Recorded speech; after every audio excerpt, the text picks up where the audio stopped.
Ботай мәдениеті 1980 жылы археолог Виктор Федорович Зайберттен ашылған археологиялық мәдениет. Осы мәдениетке бізде Ботай тұрағы, одан кейін Краснояр тұрағы, Баландина, Васильковка және тағы басқа тұрақтар кіруде. Ботай мәдениетінің тұрғындарының ең басты символы болып табылатын олардың тұрғын үйлері.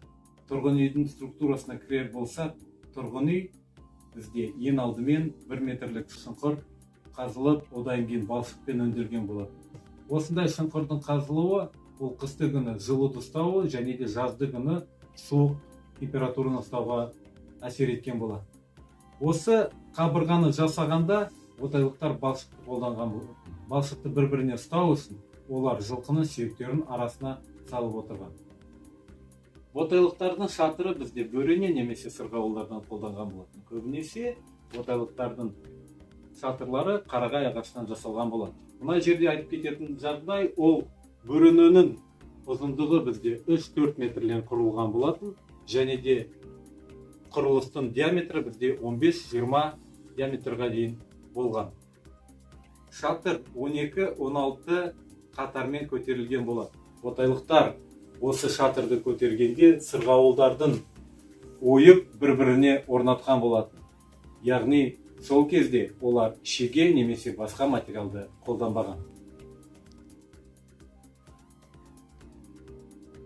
Ботайлықтар өзінің тұрғын үйлерінде сатыны қолданған болады.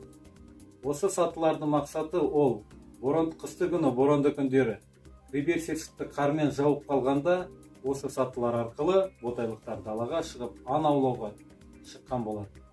Ботай мәдениеті 40 жыл зерттелуде. Осы жылдар аралықта ботайлықтардың жылқыны әлем бойынша ең алғашқы болып қолға үйреткендер болып табылуда. Осыған байланысты тұрмыс өмірлерінде ботайлықтар жылқының терісін немесе жылқының сүйегінен көптеген еңбек құралдарды жасаған болады. Ботайлықтардың тұрғын үйінің ең қасиетті жері болып саналатын ол бізде ошақ маңы. Ошақ маңында әрдайым қауымдастықтың жиналатын орны болып табылуда. Және де қысты күні осы ошақ маңын жаққанда ол бізде күмбезге қарама-қарсы қойылған болады. Яғни от жаққан кезде осы ошақтың түтіні ағына күмбезге кеткен болады. Ботай тұрғындарының еңбек құралдары көбінесе тастан, одан кейін сүйектен немесе қышқылдан жасалған болады. Археологиялық қазба жұмыстары барысында ботайлықтардың көптеген қыш құмыралары табылған болады. Осындай қыш құмыралардың зерттеуі Англиядағы Брифилд университетінің ғалымдары анализдер жасаған болады. Зерттеу барысында қышқыл сүт өнімдерінің қалдықтары табылған болады. Ол, яғни 6000 жыл бұрын ботайлықтар жылқыны қолға үйретіп, қымыз өнімдерін дайындағанын дәлелдеп отыр.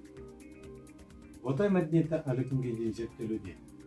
Және де болашақта ғалымдар ботай мәдениетінің көптеген құпияларын ашады деп сенеміз.